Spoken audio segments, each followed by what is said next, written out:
Koordinator Staf Khusus Presiden, Ari Dwipayana, mengatakan seorang presiden diperbolehkan untuk memihak dan berkampanye dalam pemilu. Ari meneruskan pernyataan Presiden Joko Widodo yang menuturkan seorang presiden boleh berkampanye dalam pemilu. Menurut Ari, apa yang diungkapkan Presiden Jokowi tertera dalam Pasal 281 Undang-Undang Nomor 7 Tahun 2017 tentang pemilu. Blade menyebutkan, kampanye pemilu boleh mengikut sertakan presiden, wakil presiden, menteri, dan juga kepala daerah dan wakil kepala daerah. Artinya, presiden boleh berkampanye. Ini jelas ditegaskan dalam UU Pemilu, kata Ari kepada Kompas, Kamis. Ari menuturkan, ketentuan yang disampaikan Jokowi terkait presiden boleh berkampanye bukan hal baru. Bahkan presiden-presiden sebelumnya juga turut berkampanye untuk memenangkan partai yang didukungnya. Presiden-presiden sebelumnya, mulai presiden ke-5 dan ke-6, yang juga memiliki preferensi politik yang jelas dengan partai politik yang didukungnya dan ikut berkampanye untuk memenangkan partai yang didukungnya,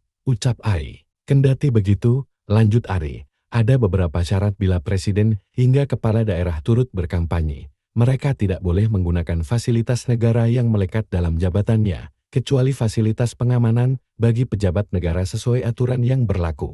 Lalu, mereka harus menjalani cuti di luar tanggungan negara. Dengan begitu, UU Pemilu menjamin hak presiden untuk mempunyai preferensi politik pada partai atau pasangan calon tertentu sebagai peserta pemilu yang dikampanyekan, dengan tetap mengikuti aturan. Di sisi lain, Jokowi juga menegaskan bahwa semua pejabat publik pejabat politik harus berpegang pada aturan main. Kalau aturan memperbolehkan, silakan dijalankan. Kalau aturan melarang, maka tidak boleh dilakukan. Itu artinya, Presiden menegaskan kembali bahwa setiap pejabat publik pejabat politik harus mengikuti atau patuh pada aturan main dalam berdemokrasi, jelas Ari.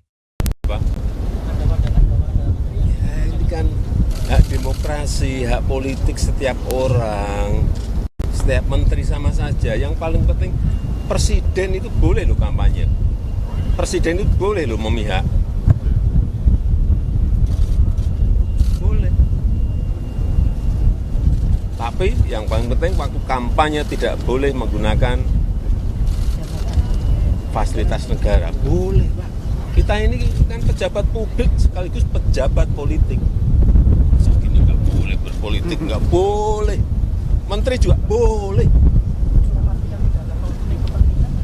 Gimana? Itu saja. Yang mengatur itu hanya tidak boleh menggunakan fasilitas negara. Download Tribun X sekarang, menghadirkan lokal menjadi Indonesia.